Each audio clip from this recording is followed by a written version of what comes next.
full life, made a good marriage. We were not only married, we were friends, lovers. So we're quite lucky with that. I'm Polish. I left Poland in 1939. The first time I was in England was 43. I knocked around the world for about nearly 2 years, tried to get my mind straight. I was about, 16. I killed one of my men. I had to shoot him. He was ripped right across. He was in terrible pain, and he asked me, he said, Julian, do something. He knew exactly. He looked me in the eye when I did it. Do you think you can live with things like that?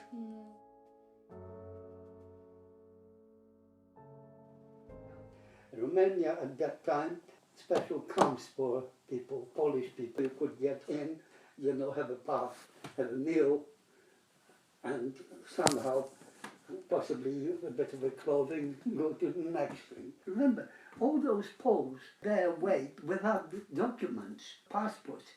And we're not talking few, we're talking a division.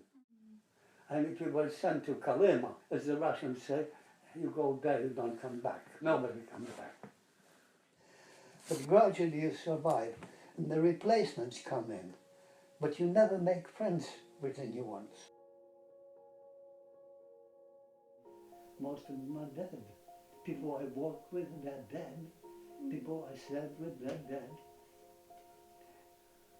Every so often I catch myself in the park, I talk to somebody, to a man about 50s, 60s, and all of a sudden I realize I was talking about the things that happened before he was born.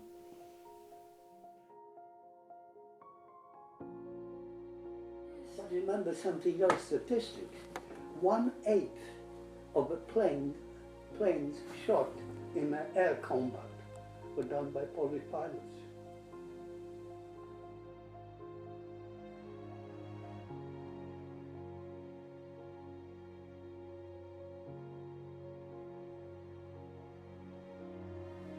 Comes the time when you have to stand up and say, no, I can't. I can bend so far, but if I bend any further, I'll break.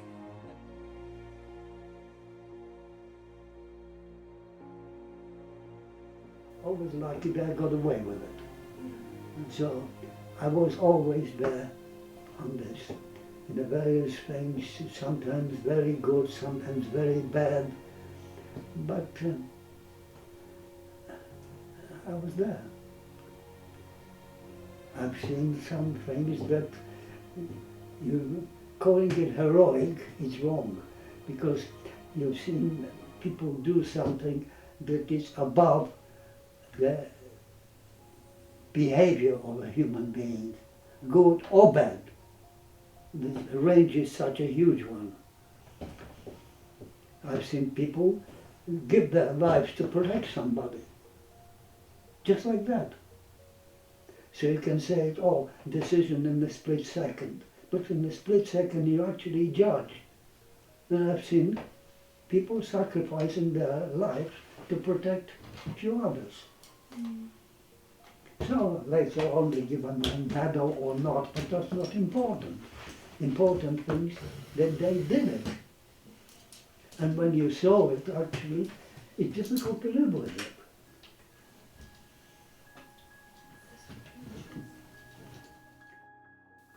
In action there, and that much adrenaline hitting the body, you find out, your eyes completely changed, your face is pulled from that.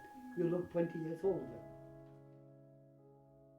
Quite a lot of damage by the sun, the war damage, my arm is badly damaged, it shakes a bit. The little splinter hit that little bone. So that's why I have always a towel, because there's no cartilage left. So it's bare bone. So if I put it on that, it hurts. Everybody who was involved in the war knew that that had to be stopped.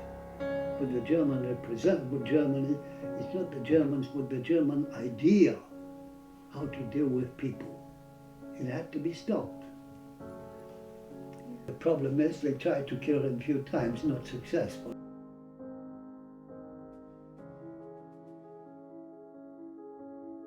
Tried to bomb him quite a few times, 2-3 times, quite seriously, and he was lucky, always got out. But you see, the problem is, it finished with that much power. It's not only him as a Hitler, but the people around him, the clique. Now it's the same thing now in Russia. You talk about Putin, you know, president. But all around him, he's got the people he grew up in Novgorod or the Tsarograd on this, and they hold the power. They have each one got a slice of something, of a cake, so he's protected.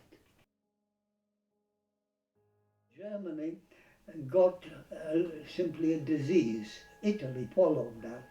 All of a sudden, that we can do anything.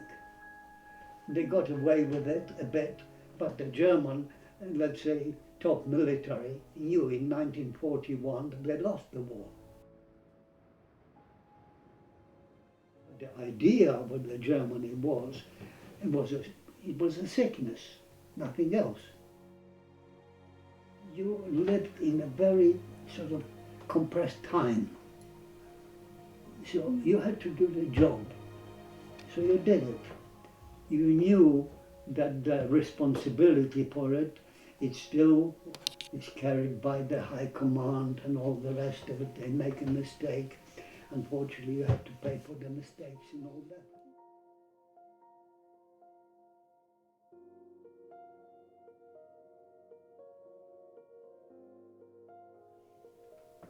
At first, it can be very scary. Everybody gets scared, but you can overcome this, you do something.